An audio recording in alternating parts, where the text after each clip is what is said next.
Sobat Maestro, sesaat lagi kita akan mendengarkan program acara Renungan Hari Sabat bersama Advent Vision Media Ministry yang dibawakan oleh pendeta.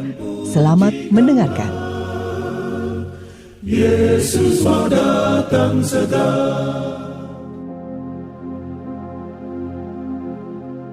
Selamat pagi dan selamat Sabat, saudaraku yang dikasihi oleh Tuhan. Salam sejahtera untuk seluruh pendengar Maestro yang kami sangat kasihi. Pada pagi ini bersama saya Pendeta Cucu Elia akan bersama-sama dengan saudara untuk merenungkan akan firman Tuhan yang pada pagi ini saya beri judul Perayaan Natal. Sebelumnya saudaraku, mari kita akan berdoa. Bapa yang bertahta dalam kerajaan sorga, kami mohon bimbingan dan tuntunan Roh Kudus ketika kami akan mendengar, membaca sabda-Mu Tuhan, dan merenungkannya. Biarlah kami beroleh hikmat akal budi untuk memahami akan pengajaran Tuhan, untuk kami boleh mendapat tuntunan bagaimana kami hidup, dan kami beroleh hidup lebih dekat dengan Tuhan menjelang kedatangan Tuhan yang kedua kali. Inilah doa kami Tuhan. Sekali lagi kami mohon berkat di dalam nama Yesus Kristus, Juru Selamat kami yang ajaib. Amin. Saudara-saudaraku yang dikasihi oleh Tuhan, kita sudah membahas beberapa pasal dari kitab Mazmur pada sepanjang perenungan beberapa pekan ini, dan untuk pagi hari ini dan mengakhiri tahun ini kita akan mengalihkan dulu dari kitab Mazmur sehubungan dengan perayaan-perayaan yang kebanyakan orang Kristen telah menunggu-nunggu hari yang sedang dirayakan ini. Itulah hari Natal, dan saya rindu untuk menyampaikan kepada pendengar sekalian, selamat merayakan hari Natal.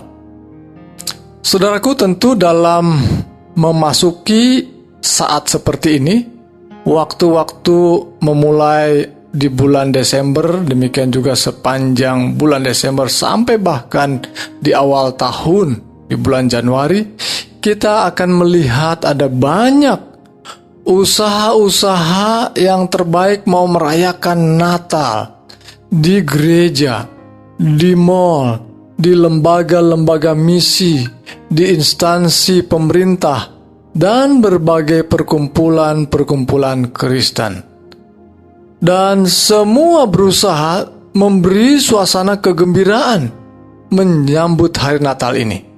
Memang ada beberapa daerah atau kota yang mungkin merasakan kesulitan untuk merayakan Natal secara terbuka, sehingga harus merayakannya secara intern, mungkin secara diam-diam di satu lokasi atau mungkin di gereja yang mungkin belum dapat izin karena kelihatannya sulit untuk mendapatkan izin. Dan banyak juga partai-partai politik yang juga memanfaatkan momen seperti ini untuk menarik simpatisan dan suara untuk perolehan suara di pilkada yang berhasil. Namun penting untuk saya garis bawahi bahwa Natal, perayaan Natal dan kekristenan bukanlah kegiatan politik, bukanlah kelompok yang diarahkan untuk kegiatan politik, dan tidak boleh dibuat menjadi kesempatan untuk menyuarakan kepentingan-kepentingan lain, politik mungkin, kecuali hanya merayakan dan merajakan Yesus yang di dalamnya adalah inti dari segala perayaan. Mari kita lihat saudaraku sekalian, pekabaran firman Tuhan yang saya bawakan pada pagi Sabat ini dalam Lukas pasal 2 ayat 8 sampai ayat 20, demikian firman Tuhan. Di daerah itu ada gembala-gembala yang tinggal di padang menjaga kawanan ternak mereka. Pada waktu malam, tiba-tiba berdirilah seorang malaikat Tuhan di dekat mereka, dan kemuliaan Tuhan bersinar meliputi mereka, dan mereka sangat ketakutan. Saudaraku, kawanan gembala adalah kelompok spesial di hadapan Tuhan. Dan saya melihatnya memang mereka adalah kelompok yang sangat spesial di hadapan Tuhan. Sehingga mereka mendapat kesempatan pertama pemberitaan kelahiran Yesus. Dan mungkin saya coba bertanya-tanya, mengapa kelompok seperti mereka yang menjadi spesial? Mereka adalah kelompok orang yang lebih terhindar dari isu-isu dan tekanan pemerintah, baik pemerintahan Roma maupun imam-imam orang Yahudi.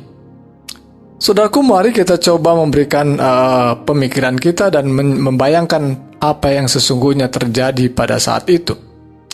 Memang berita tentang adanya orang yang mencari, kelompok orang seperti orang Majus datang mencari bayi yang akan lahir yang akan menjadi raja, itu sudah menghebohkan pemerintah Roma dan tentu juga menghebohkan bagi semua orang Yahudi.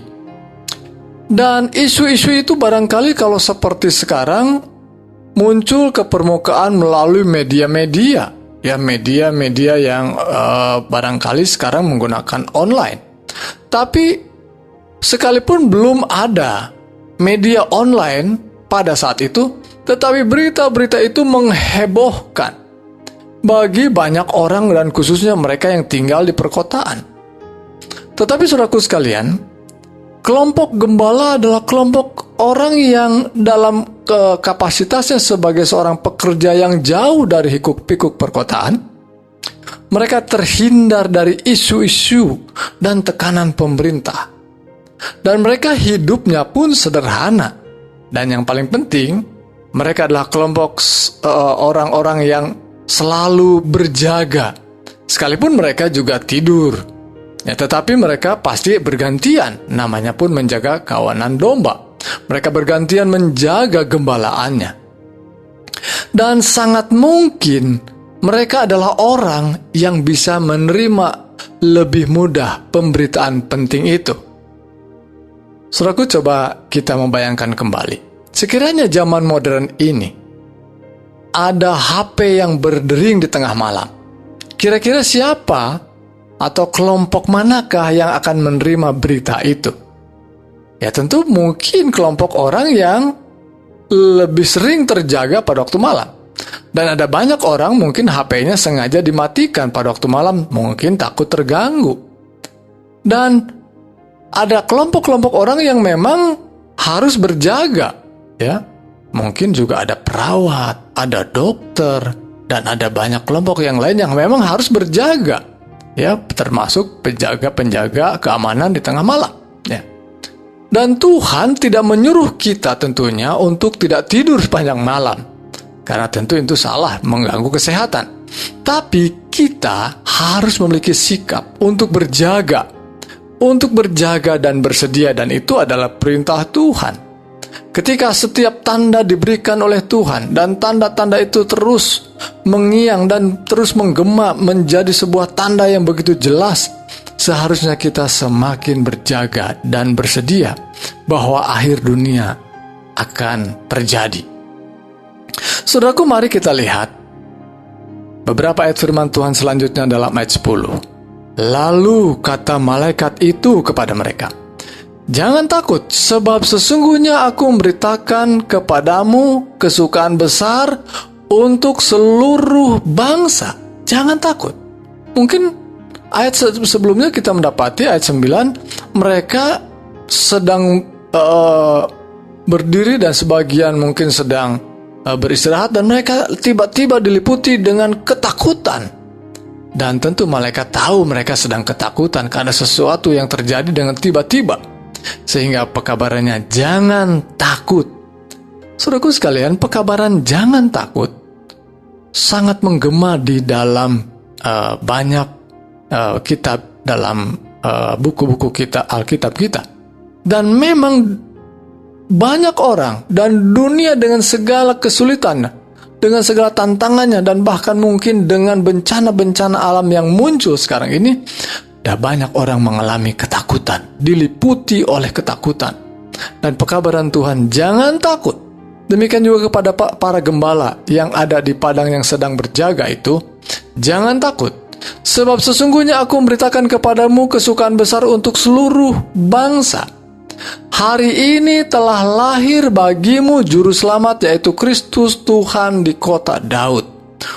Luar biasa, pekabaran yang mungkin selama ini memang ditunggu-tunggu untuk kebanyakan orang Yahudi. Mereka menantikan seorang pembebas, seorang juru selamat. Walaupun mungkin pemikiran mereka atau konsep mereka tentang pembebas atau juru selamat itu berbeda. Tetapi paling tidak mereka sudah mendengar bahwa penting sekali pekabaran itu buat mereka karena akan ada memang dinubuatkan oleh para nabi seorang juru selamat. Dan sekarang ini adalah kesukaan besar karena hari ini telah lahir bagimu juru selamat. Saudaraku sekalian, bila mana perayaan-perayaan kekristenan di gereja-gereja dan berbagai kelompok sedang merayakan hari Natal, jangan pernah lupakan, sekalipun ada banyak yang menggoda untuk kepentingan pribadi atau kelompok, tapi jangan lupa perayaan itu adalah untuk merayakan dan merajakan Yesus Kristus yang waktu itu, ya sebutlah 2000 tahun yang lalu, lahir dan hidup di dunia ini, dan telah berjanji akan datang kembali. Dan hari itu adalah hari yang penuh sukacita. Hari ini ada berita kepada saudara dan saya tentang hal yang penting bahwa juru selamat dunia telah lahir. Dan inilah tandanya, ayat 12. Ada tandanya bagimu, kamu akan menjumpai seorang bayi dibungkus dengan lampin dan terbaring di dalam palungan. Saudaraku, ketika kita memperhatikan sebuah berita di TV atau media lainnya, ada beberapa unsur penting dalam sebuah berita, dan tentu ini adalah hal yang sangat mendasar. Dalam berita itu biasanya diberitakan apa beritanya, siapa yang diberitakan, kapan terjadi, di mana kejadian itu, bagaimana itu bisa terjadi. Nah, kalau sebuah berita tidak lengkap seperti itu, sehingga kita mungkin bertanya-tanya siapa ini yang diceritakan, di mana peristiwa ini terjadi, ya.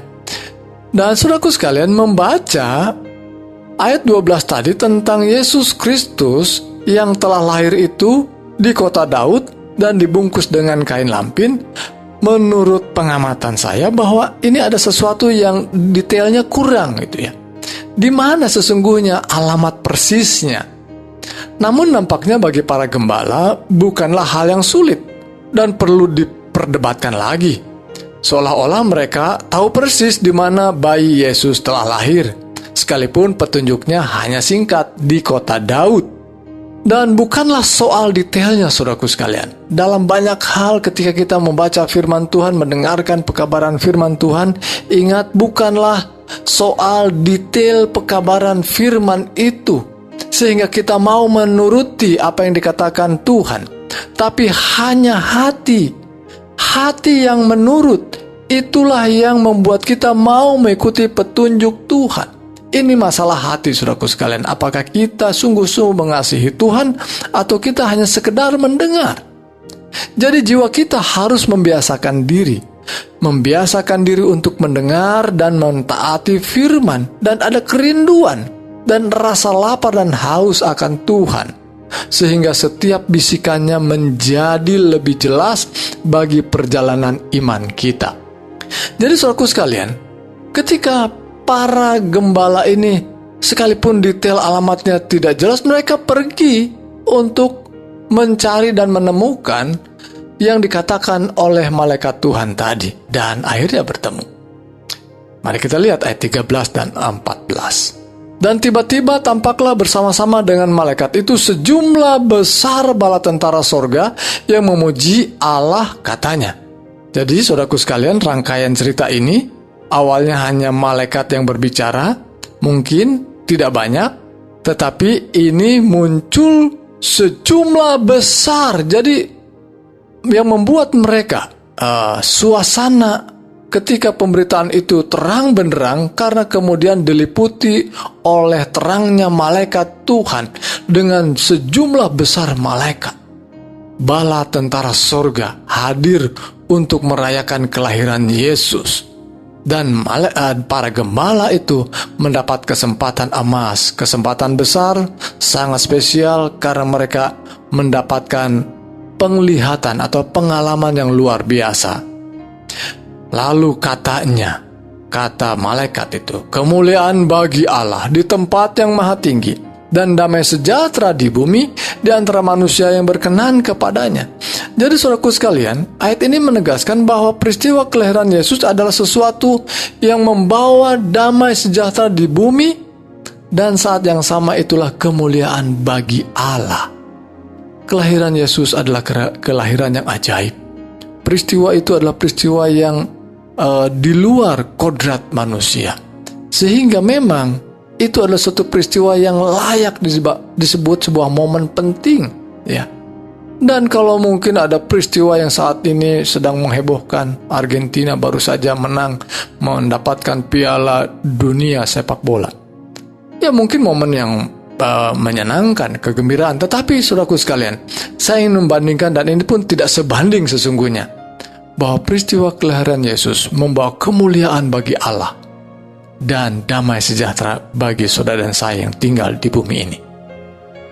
Saya ingin lanjutkan ayat selanjutnya, ayat 15. Setelah malaikat-malaikat itu meninggalkan mereka dan kembali ke sorga, gembala-gembala itu berkata seorang kepada yang lain, marilah kita pergi ke Bethlehem untuk melihat apa yang terjadi di sana, seperti yang diberitahukan Tuhan kepada kita. Tadi saudaraku sekalian tidak disebutkan kota kecil Bethlehem ini, tapi hanya disebut dengan kota Daud. Tapi artinya seorang gembala yang mungkin kelompok pinggiran saja, mereka sudah dengar nubuatan itu, bahwa sang juru selamat itu, figur yang dinubuatkan itu akan dilahirkan di kota Daud, dan itu adalah Yerusalem, dan lebih tepatnya Bethlehem. Ya. Dan mereka pergi ke sana. Ayat 16. Lalu mereka cepat-cepat berangkat dan menjumpai Maria dan Yusuf dan bayi itu yang sedang terbaring dalam palungan. Menurut petunjuk dari malaikat itu, terbaring ya di palungan dan terbungkus kain lampin. Para gembala nampaknya tidak salah alamat. Mereka langsung menuju tempat yang mereka yakini bahwa itu yang ditunjukkan oleh malaikat. Dan benar apa yang terjadi, apa yang mereka lihat. Mereka melihat kedua orang tua dan bayi yang ada di palungan, dan mereka datang untuk menyerahkan hidup mereka, untuk mengucapkan syukur pada Tuhan dan menyembah Allah yang di dalam bayi itu, yang adalah Mesias yang dijanjikan itu. Ayat yang ke-17. Dan ketika mereka melihatnya, mereka memberitahukan apa yang telah dikatakan kepada mereka tentang anak itu.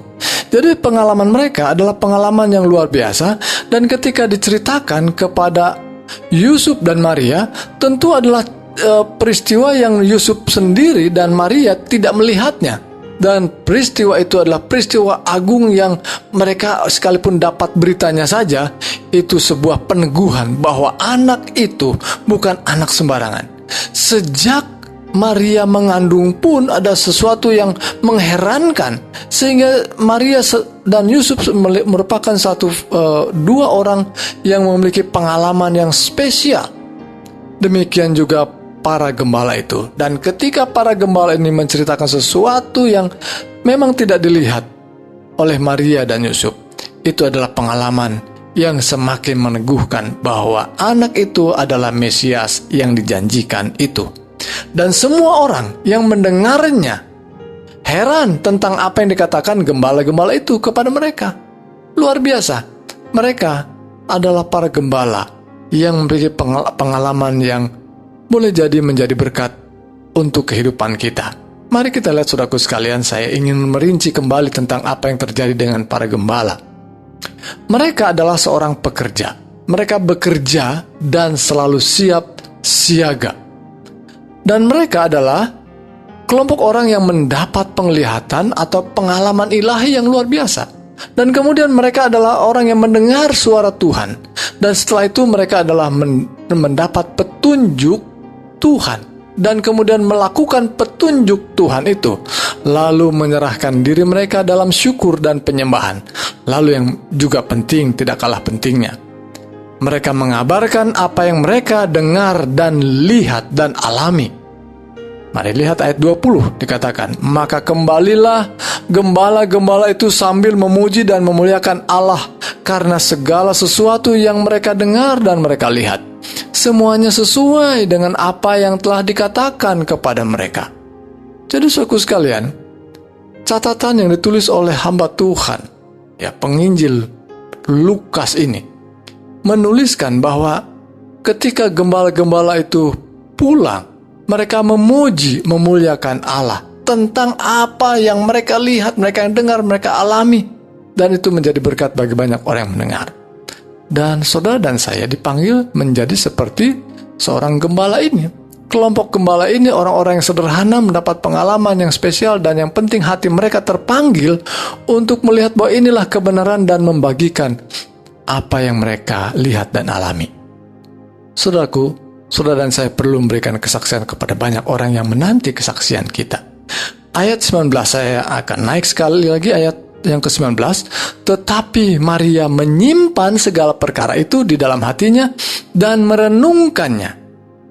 Mungkin saudaraku sekalian, banyak orang di antara mereka yang juga melihat dan menyaksikan apa yang terjadi, dan akhirnya boleh jadi di antara mereka lupa apa yang telah mereka lihat sebagai petunjuk Tuhan dan bisa hilang arah.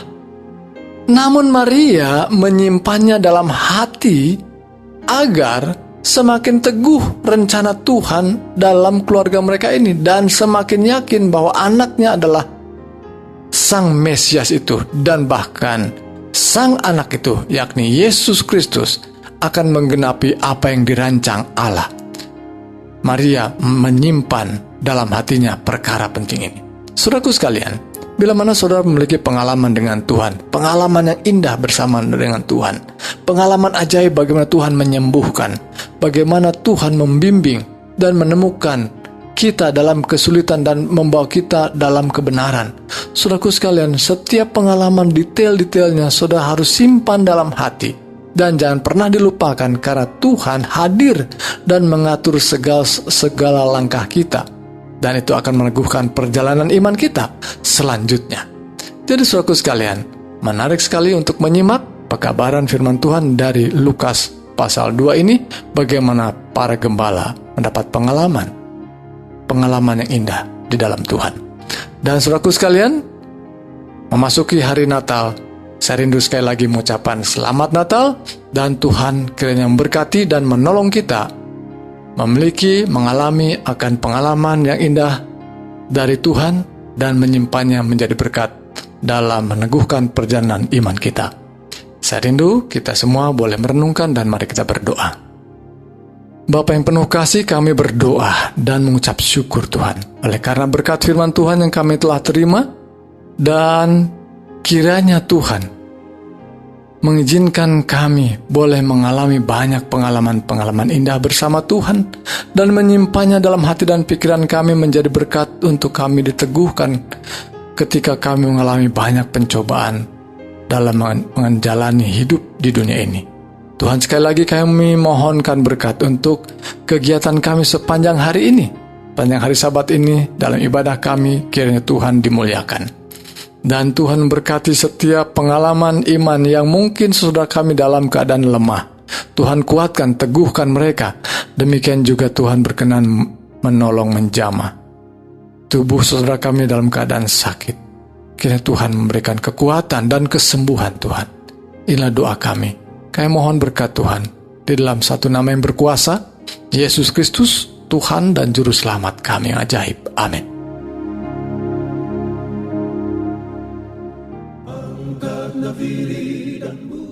Sobat Maestro, Anda telah mendengarkan program acara Renungan Hari Sabat bersama Advent Vision Media Ministry. Untuk tanggapan pendengar, hubungi 087 888 777 689. Terima kasih atas kebersamaan Anda. Tuhan memberkati.